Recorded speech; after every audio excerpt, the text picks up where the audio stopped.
And the dangerous thing about overly emotional men is that they're dangerous. They're genuinely dangerous. This is what's crazy. All these people who talk about toxic masculinity and how bad it is for men to be traditionally masculine. A traditionally masculine man does things he doesn't feel like doing because it is his duty to do that. He charges into the burning building because it is his duty. Not because he feels like it, because it is his duty. We're now teaching the new generation of men that they don't have duty and they can just act on their feelings and act how they feel, and they don't have to act as a man should. Do you know what happens when you get men who just act how they feel?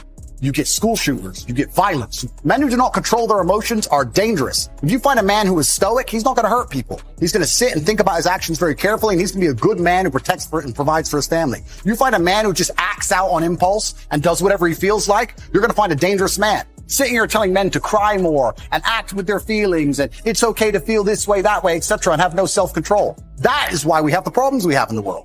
Absolutely not wrong. So when they talk about toxic masculinity, they have it completely inversed on its head, completely not wrong. We need to be teaching stoicism. We need to be teaching young men to understand that the world is very, very difficult. It's hard to be a man. You're going to feel bad sometimes. You just suck it up and perform anyway. Not to sit there and cry your eyes out or blame other people.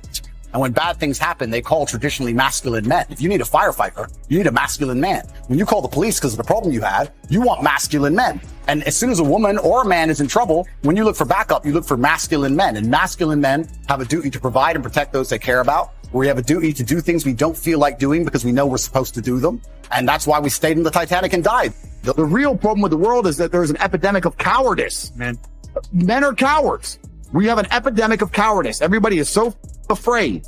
It's on the other side of fear that you're going to garner the respect of other individuals. You have to do things that they're afraid to do, meaning most likely you are also afraid. You have to learn to face your fear. I'm not saying not be afraid, because that's not brave. If you do something and you're not afraid, you're not brave. You have to be afraid and do it anyway. That's what courage is. So I'm not saying you can be as scared as you want, but you still have to go. We're living inside of a video game.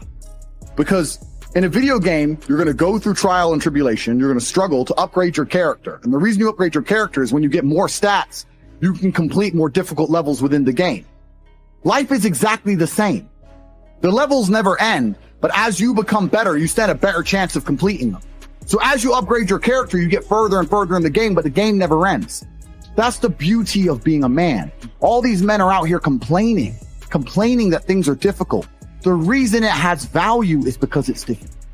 If it was easy, everyone would have it and it wouldn't have any value. Plain that it's hard to get a Lambo. The reason having a Lambo is cool is because nobody has a Lambo. How are you going to complain that it's hard to be the man, but then also understand that being the man has value? They are linked. You cannot separate the two. It's a logic fail.